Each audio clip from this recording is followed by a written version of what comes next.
Good morning students. Today we are reading ninth class English subject के अंदर lesson चल रहा है अपना 7। लेसन नंबर 7 है पैकिंग। लेसन नंबर 7 है पैकिंग, यानी सामान को पैक करने के बारे में ये पार्ट है, जो सामान को किस प्रकार से पैक करते हैं और किस प्रकार से कुछ चीज़ों को भूल जाते हैं, फिर से उन्हें याद आती है और फिर से सामान को खोलते हैं और फिर से पैक करते हैं। इसलिए पैकिंग, सामान की पैकिंग के बारे में हम आगे पढ़ते हैं।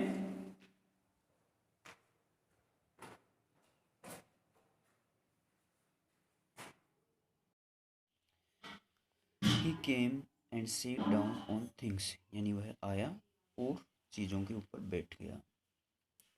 Just when they were wanted to be packed, ठीक जब उसी समय जब वे पैक करना चाहते थे। And he लेबर्ड under the fixed belief, तथा वह अपने विश्वास के साथ परिश्रम कर रहा था। डेट वेन एवर हैरिस और George reached out their hands for anything, तभी हैरिस और जॉर्ज बाहर पहुंचे। देयर हैंड्स फॉर एनीथिंग, तभी हैरिस और जॉर्ज का हाथ कुछ चीज़ों के लिए बाहर पहुंचा। It was his cold damp nose, यानी अब उसे सर्दी का एहसास हो रहा था। दैट दे वांटेड, जो वे चाहते थे। He put his leg into the jam, he put his leg into the jam, उसने अपने पैर जाम में रखे। And he worried the teaspoons, और अब वे चाय की चम्मचों के बारे में चिंता करने लगे। एंड ही प्रिटेंडेड, और उन्होंने बहाना बनाया।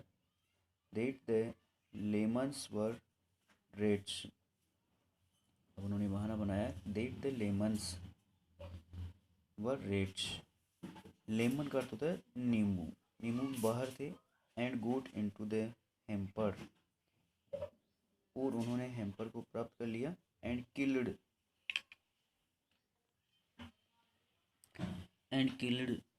3 of them, और उनमें से 3 को मार दिए।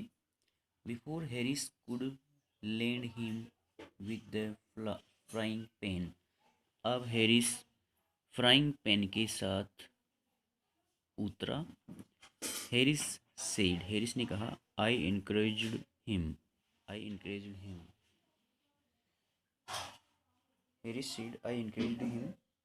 यानी उसके बारे में हैरिस ने कहा, I did not encourage him, मैं उसे नहीं पहचानता। A dog like that does not want any encouragement, एक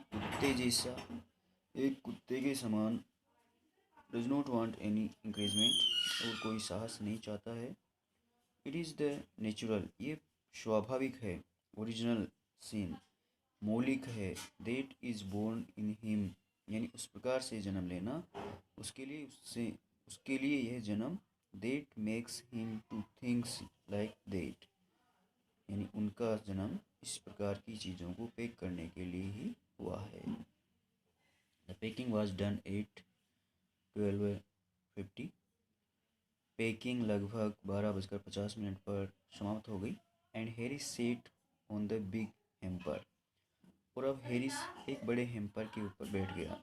एंड सेड, और कहा, ही होप्ड नथिंग, अब वह कोई आशा नहीं करता है। वुड बी फाउंड ब्रोकन, जो टूट जाएगा।